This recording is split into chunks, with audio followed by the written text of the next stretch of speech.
देख रहे हैं 24 न्यूज। मैं हूं आपके साथ संजय मिश्रा। आइए देखते हैं आज की 25 बड़ी खबरें। रक्षाबंधन पर यात्रियों की सहूलियत को देखते हुए दिल्ली मेट्रो ने किए खास इंतजाम। दिल्ली मेट्रो रेल निगम यानी डीएमआरसी ने सामान्य दिनों के मुकाबले आज मेट्रो के फेरों में बढ़ोतरी करने का लिया निर्णय। रक्षाबंधन के दिन मेट्रो ट्रेन लगाएगी 106 अतिरिक्त फेरे। दिल्ली मेट्रो ने की यात्रियों से अपील, कहा काउंटर की भीड़ से बचने के लिए वे डीएमआरसी ट्रैवल मोबाइल ऐप के जरिए क्यूआर कोड आधारित खरीदे टिकट। देश के कई हिस्सों में बारिश की गतिविधियां हुई सुस्त, तो वहीं उत्तर प्रदेश में बारिश का दौर अभी रहेगा जारी। पिछले 24 घंटों के दौरान बरेली में 129 मिलीमीटर, मुरादाबाद में 99, कानपुर में 98, बहराइच में 71, अलीगढ़ में 63 और लखनऊ में 49 मिलीमीटर बारिश की गई दर्ज। एक अध्ययन में दावा किया गया कि ग्लोबल वार्मिंग के कारण वैश्विक तापमान में यदि 2 डिग्री सेल्सियस की होती है वृद्धि, तो अगली सदी में करीब 1 अरब लोगों की हो सकती है असामयिक मृत्यु। शोधकर्ताओं के मुताबिक तेल और गैस उद्योग प्रत्यक्ष और परोक्ष रूप से 40% से अधिक कार्बन उत्सर्जन के लिए है जिम्मेदार। पुणे जिले के पिंपरी चिंचवड़ महानगर पालिका के अंतर्गत आने वाले पूर्णा नगर इलाके में आग की घटना से मचा हड़कंप। एक आवासीय इमारत के भूतल पर स्थित एक इलेक्ट्रिक हार्डवेयर की दुकान में लगी भीषण आग। गुरुवार की सुबह करीब 5 बजे लगी इस आग ने देखते ही देखते इमारत के कई मंजिलों को लिया अपनी चपेट में। आग में झुलसकर 4 लोगों की दर्दनाक मौत। झारखंड के हजारीबाग जिले के अंतर्गत आने वाले राष्ट्रीय राजमार्ग क्रमांक 33 पर एथेनॉल से लदा कंटेनर पलट जाने से एक व्यक्ति की मौत। पुलिस अधीक्षक मनोज रतन चौथे के मुताबिक कंटेनर पलटते ही लगी भीषण आग। हजारीबाग रांची के बीच सड़क यातायात कई घंटों तक रहा बाधित। फायर ब्रिगेड कर्मचारियों ने कई घंटों की मशक्कत के बाद आग पर पाया काबू। केंद्र सरकार ने उत्तर मध्य रेलवे के केंद्रीकृत यातायात नियंत्रण और मध्य एवं पश्चिम रेलवे की ट्रेन प्रबंधन प्रणाली को सूचना प्रौद्योगिकी अधिनियम के तहत घोषित किया संरक्षित प्रणाली। आईटी अधिनियम के अनुसार संरक्षित प्रणाली एक ऐसा कंप्यूटर रिसोर्स है जो अक्षम या नष्ट होने पर राष्ट्रीय सुरक्षा, अर्थव्यवस्था और सार्वजनिक स्वास्थ्य सुरक्षा को करेगा कमजोर। कोई भी व्यक्ति जो आईटी अधिनियम के प्रावधानों का उल्लंघन करके किसी संरक्षित प्रणाली तक पहुंच सुनिश्चित करता है या ऐसा करने का प्रयास करता है तो उसे हो सकती है 10 साल की कैद और लग सकता है भारी जुर्माना। महाराष्ट्र सरकार ने बॉम्बे हाईकोर्ट से कहा कि मुंबई में धारावी झोपड़पट्टी पुनर्विकास परियोजना के लिए साल 2022 में जारी की गई नई निविदा पूरी तरह से थी पारदर्शी और सबसे ऊंची बोली लगाने वाले अडानी समूह को इसमें किसी तरह का नहीं दिया गया कोई अनुचित लाभ। दरअसल यूएई की कंपनी ने अडानी प्रॉपर्टीज प्राइवेट लिमिटेड को परियोजना का ठेका देने के सरकार के फैसले को बॉम्बे हाईकोर्ट में दी थी चुनौती। काफी लंबे समय तक मुंबई की सत्ता पर राज करने वाली कांग्रेस पार्टी के नेताओं को लगता है कि राहुल गांधी ही वो नेता है जो महाराष्ट्र में कांग्रेस की वापस ला सकते हैं पुराने दिन। पार्टी के नेताओं ने राहुल गांधी के लिए मुंबई में एक रोड शो भी किया है आयोजित। 1 सितंबर को इंडिया की बैठक खत्म होने के बाद राहुल गांधी मुंबई के दादर से प्रभादेवी कांग्रेस मुख्यालय तक करेंगे रोड शो। मुंबई की प्रभादेवी इलाके में स्थित है कांग्रेस का मुख्यालय तिलक भवन। 11 सालों के बाद तिलक भवन जाएंगे राहुल गांधी, इसलिए उनके स्वागत के लिए पूरी तरह से सजाया जा रहा है कांग्रेस मुख्यालय। तिलक भवन में एक भव्य पंडाल भी बनाया जा रहा है जिसमें राहुल गांधी पार्टी के कार्यकर्ताओं को करेंगे संबोधित। कांग्रेस नेता राहुल गांधी साल 2012 में आखिरी बार गए थे तिलक भवन। आगामी लोकसभा चुनाव को लेकर मुंबई में होने जा रही विपक्षी गठबंधन इंडिया की बैठक, इसे लेकर मंगलवार को हयात होटल में हुई थी मीटिंग। इस मीटिंग में एनसीपी सुप्रीमो शरद पवार के साथ उद्धव ठाकरे, नाना पटोले, संजय राउत, राघव चड्ढा समेत अन्य विपक्षी नेता रहे मौजूद। एनसीपी नेता ने बैठक के बाद लिया बड़ा फैसला। एनसीपी की महिला प्रदेश अध्यक्ष पद पर रोहिणी खड़से को दी गई है जगह। रोहिणी खड़से है महाराष्ट्र के पूर्व मंत्री और विधायक एकनाथ खड़से की बेटी। करोड़ों रुपए की बैंक धोखाधड़ी मामले में मुंबई की तलोजा जेल में बंद दीवान हाउसिंग फाइनेंस लिमिटेड कंपनी के पूर्व प्रमोटर कपिल वाधवान और धीरज वाधवान को मेडिकल के नाम पर सुविधाएं देने वाले पुलिस कर्मियों पर हुआ बड़ा एक्शन। मुंबई पुलिस ने जेल एस्कॉर्ट टीम के एक अधिकारी और 6 कांस्टेबल को किया सस्पेंड। दरअसल यही अधिकारी मेडिकल चेकअप के लिए वाधवान बंधुओं को जेल से बाहर ले जाने के लिए थे जिम्मेदार। वाधवान बंधुओं पर 17 बैंकों से तकरीबन 34,000 करोड़ रुपए से ज्यादा के घोटाले का लगा है आरोप। धीरज वाधवान को 26 अप्रैल 2020 को yes bank money laundering case में किया गया था गिरफ्तार। यस बैंक के सीईओ राणा कपूर के साथ मिलकर कथित 3,700 करोड़ रुपए की हेराफेरी से जुड़ा है ये पूरा का पूरा मामला। अपनी गिरफ्तारी के बाद वाधवान ने जेल से ज्यादा समय अस्पताल में रहकर बिताया।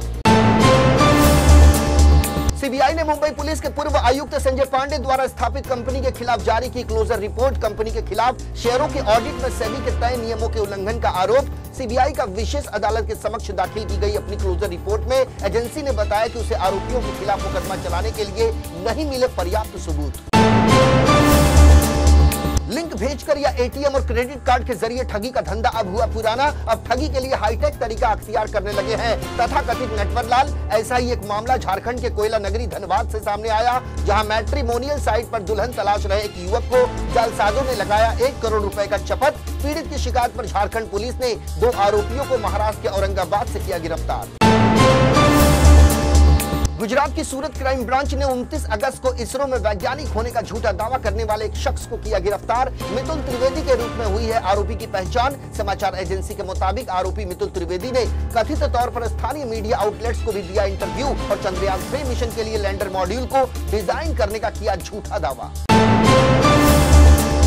दुनिया भर में ब्रिटेन ऐसा पहला देश बनने जा रहा है जो अपने देश के कैंसर मरीजों को 7 मिनट के अंदर इंजेक्ट करेगा उसके उपचार की दवाई। ब्रिटेन की सरकारी राष्ट्रीय स्वास्थ्य सेवा दुनिया की पहली ऐसी सेवा बनने जा रही है जो एक इंजेक्शन से देश में सैकड़ों कैंसर रोगियों का कम समय में कर सकती है इलाज। British medicine and health care products regulatory agency यानी MHRA से अनुमोदन प्राप्त करने के बाद NHS ने मंगलवार को कहा कि जिन सैकड़ों कैंसर मरीजों का इलाज इम्यूनोथेरेपी से किया जा रहा था उन्हें अब त्वचा के नीचे एटेजोलीजुमैब के इंजेक्शन दिए जाने की तैयारी। इससे कैंसर के इलाज में समय की भी हो सकेगी कटौती। अमेरिका के दक्षिणी पूर्वी तट पर एक साथ 2 तूफानों के आने की जारी की गई चेतावनी। फ्लोरिडा के तट की ओर तेजी से बढ़ रहा है तूफान इडालिया, वहीं बरमूडा के करीब मंडरा रहा है तूफान फ्रैंकलिन का खतरा। ताजा जानकारी के अनुसार तूफान इडालिया 100 मील प्रति घंटे की हवाओं के साथ श्रेणी 2 के तूफान में हुआ तब्दील। बाइडेन प्रशासन को फ्लोरिडा के तट पर बसे शहरों में मौजूद लोगों की सुरक्षा की सता रही है चिंता। दुनिया भर में तबाही मचा चुके कोरोना वायरस ने एक बार फिर बढ़ा दी है अमेरिका की टेंशन। अमेरिका में कोरोना के मामलों में देखने को मिली 24% की बढ़ोतरी। वहीं विशेषज्ञों ने सर्दियों में महामारी के एक बार फिर फैलने की जारी की चेतावनी। इसी बीच अमेरिका के राष्ट्रपति जो बाइडेन ने की कोरोना की वैक्सीन बनाने के लिए और फंड की मांग। इसके साथ ही अब ये भी चर्चा शुरू हो गई है कि क्या कोरोना के नए वेरिएंट के लिए होगी अलग वैक्सीन। कोरोना वायरस ने करीब 3 साल पहले तबाही मचानी शुरू की थी और तब से लेकर अब तक इसके ना जाने कितने वेरिएंट पूरी दुनिया में मचा चुके हैं तांडव। अल्फा, बीटा, डेल्टा, ओमिक्रॉन ने उड़ाकर रख दी थी आम जनमानस की नींदें। अब एरिस के बाद कोविड का पिरोला वेरिएंट आ चुका है सामने, जिसका असली नाम है BA.2.86 जो कई देशों में दे चुका है दस्तक। मंगलवार की देर रात एक बार फिर गोलियों की आवाज से दहल उठी देश की राजधानी दिल्ली। यहां के भजनपुरा इलाके में कुछ बदमाशों ने कर दी एक शख्स की गोली मारकर हत्या। पुलिस से मिली जानकारी के मुताबिक 36 वर्षीय मृतक शख्स ई-कॉमर्स की दिग्गज कंपनी अमेजॉन में सीनियर मैनेजर के पद पर करता था काम, जिसका नाम था हरप्रीत गिल। महाराष्ट्र के ठाणे जिले में भ्रष्टाचार निरोधक ब्यूरो ने सहकारी समिति उप पंजीयक कार्यालय के एक लिपिक को 25,000 रुपए की रिश्वत लेने के आरोप में किया गिरफ्तार। एसीबी के अनुसार गिरफ्तार आरोपी ने सोसाइटी के खिलाफ नोटिस जारी करने, एक प्रशासक की नियुक्ति करने और इमारत का ऑडिट करने के अनुरोध पर एक सदस्य से कथित तौर पर मांगी थी 50,000 रुपए की रिश्वत। कर्ज में डूबे पाकिस्तान की हालत हो रही है बद से बदतर। पाकिस्तानी मीडिया के मुताबिक देश में 64 रुपए प्रति यूनिट तक पहुंच गई है बिजली की कीमत। रिकॉर्ड महंगाई के बीच बिजली की बढ़ती कीमतों ने तोड़ दी है आम जनता की कमर। पाकिस्तान में बिजली के बिल की हालत यह है कि कई इलाकों में लोगों की आय से भी ज्यादा हो गई है बिजली की कीमत। आत्महत्या के लिए मजबूर हुई आम जनता। केंद्र सरकार के शहरी विकास मंत्रालय ने दिल्ली के वक्फ बोर्ड की 123 संपत्तियों को वापस लेने के लिए जारी किया है नोटिस, जिसमें दिल्ली की जामा मस्जिद भी है शामिल। दरअसल पूर्व प्रधानमंत्री मनमोहन सिंह की सरकार के दौरान जामा मस्जिद को किया गया था वक्फ बोर्ड के हवाले। मंत्रालय ने दिल्ली वक्फ बोर्ड के अध्यक्ष और आप विधायक अमानतुल्लाह खान को पत्र लिखकर दी फैसले की जानकारी। इसमें मस्जिद, दरगाह और कब्रिस्तान भी शामिल। वक्फ बोर्ड ने दिल्ली हाईकोर्ट में दायर की थी याचिका, जिसमें कहा गया था कि इन सभी संपत्तियों को तोड़ने, फोड़ने और मरम्मतीकरण का काम ना करे कोई दूसरा। लेकिन मई महीने में हाईकोर्ट ने खारिज कर दी थी याचिका। हाईकोर्ट से राहत नहीं मिलने के बाद केंद्र सरकार के शहरी विकास मंत्रालय ने वक्फ बोर्ड को नोटिस जारी कर कहा, यदि आपको लगता है कि ये संपत्तियां आपको मिलनी चाहिए तो पेश करें जरूरी कागजात। तो ये थी अब तक की 25 बड़ी खबरें। देश और दुनिया की ताजा तरीन खबरों के लिए बने रहिए इन 24 न्यूज के साथ। मुझे और मेरी पूरी टीम को दीजिए इजाजत। नमस्कार।